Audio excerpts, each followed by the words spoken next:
Hello, it's Tristan here from Zebra Invest, and today I'm talking all about nutrient neutrality. So for those of you who are looking to convert buildings from commercial to residential, build new houses, or trying to work out why there's a whole load of planning applications that are currently on hold, nutrient neutrality could be your answer. About just over 2 years ago, Natural England wrote out to about 50 or 60 councils across the country and told them to put planning on hold until those councils could demonstrate that any new development is nutrient neutral. What does that mean? That means you can't put any more additional nutrient or nitrate or phosphate into the water. So if you build a new building and then it's going to have more toilets in there, more people living there and more people staying overnight, each person living there is going to be peeing and pooing and putting more nitrate and phosphate into the water. But what is nitrate? So nitrate is typically used to get plants to grow. It's something that when we eat it in plants or whatever else, so if you buy food from a supermarket or anywhere else, a lot of food has nitrate on it to help it grow quicker and easier. So when it goes through our body, it doesn't tend to affect us, although I don't believe it affects us, but it'll go straight into the water. And you can't see it here, but usually, and a lot of places in the summer, they're getting algae blooms. And what's that causing is when there's an algae bloom, that stops light getting to the bottom and other species being able to grow beneath it. And the same happens with phosphate. So phosphate is typically what's in our poo, and again, we don't process it, it goes straight through. And then when it goes to a water treatment plant by someone like Anglian Water, Thames Water, whatever else, they treat it. But they can't getting all the phosphate, all the nitrate out. And where I'm based in Norfolk, but even if you're on the south coast and lots of other places around the country, there's different ways to try and get around this and to try and mitigate this. So what I go through in a second is different ways that you can try and mitigate nutrients and help get your projects on the go. So how could you mitigate your nutrients and your additional load from these people who moved into your properties?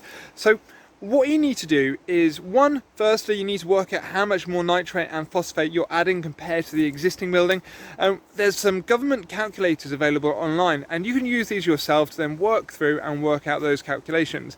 The issue is it's time consuming and it's going to take quite a bit of effort to work it out, but there are specialists out there who can help you out with this. If you look for a hydrologist in your area or a nutrient neutrality expert, there are people around there.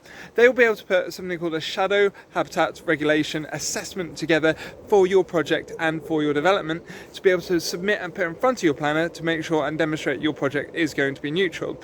But to be neutral, how are you going to do it? Well, you need to offset your loading somewhere else. So there's schemes out there and places who have found sites where they've got loads and loads of, say, farm space that's being used, and by taking it out of agricultural use and turning it into wetlands or into nice forests or whatever else, you're then changing its use and reducing the amount of nitrate and phosphate that is being produced on that land. And in Norfolk, we've actually had quite a large site change hands, where it was previously had pigs all being used on the side of it. By taking that out of use, there's a whole load of nitrate and phosphate that's been going into the local rivers that's no longer going in there. So from them, you can actually approach, in Norfolk, it's called Norfolk Environmental Credits. You can approach them and they'll be able to offer you a credit to it. Otherwise, it gets a little bit more tricky. There are other credit providers around the country, but I'm going to go into the trickiness in a minute because that's where I am right now and it's what I'm trying to fix.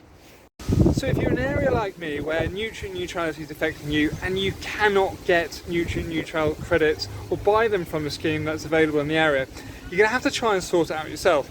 And for the last 2 years I've had projects just sitting on hold waiting that won't go through.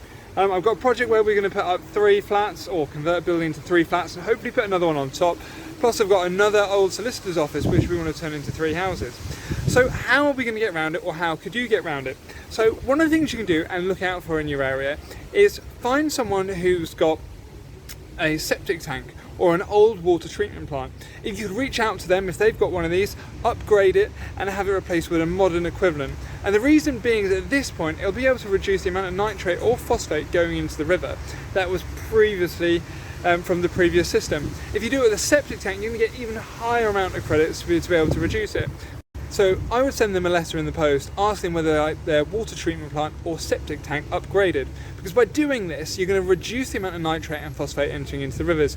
You can then get yourself a shadow habitat risk assessment, have that all produced for you to demonstrate the reduction you're going to be able to achieve, and then agree with the property owner that you can actually do this work. So what I've done before is, if I'm about to start incurring fees and costs to be able to do this, I've sent a letter out and basically explaining what I'm looking to do, what we're looking to agree and enter into, and then get them to send a letter of intent back. So basically saying, if you do spend this money and you do get this work done, that we will agree and go forwards and work with you.